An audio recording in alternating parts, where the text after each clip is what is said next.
Cinta tak terhalang bencana, perjuangan pemuda Aceh jalan kaki 136 km demi akad nikah. Kisah perjuangan Ahmad Handoko 25 tahun, menempuh perjalanan ekstrim sejauh 136 km demi melangsungkan akad nikah menjadi viral di media sosial. Pemuda asal Aceh Tengah itu rela berjalan kaki dari Takengon menuju Lhoksukon Sukon Aceh Utara setelah akses jalan terputus akibat longsor dan banjir bandang yang melanda sejumlah wilayah, Kamis, 18 Desember 2025. Handoko yang sehari-hari bekerja sekaligus dikenal sebagai pembalap lokal di kawasan Atulintang, membagikan momen perjalanannya melalui akun Instagram @handoko115. Dalam unggahan tersebut, terlihat Handoko menyusuri jalur berlumpur, berbatu, hingga melewati titik-titik longsor bersama beberapa pelintas lain demi bisa bertemu calon istrinya, Ulia 21 tahun.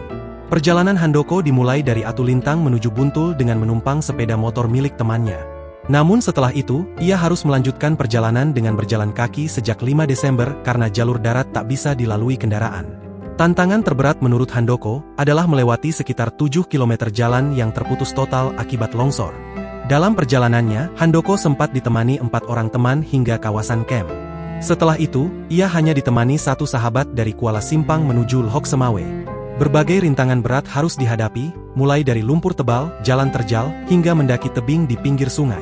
Meski akhirnya berhasil mencapai tujuan dan melangsungkan akad nikah, Handoko mengaku menyimpan kesedihan.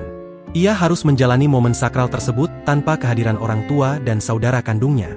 Kisah Handoko pun menuai simpati luas dari warganet yang memuji keteguhan, keberanian, serta pengorbanannya demi sebuah janji suci di tengah kondisi alam yang tak bersahabat.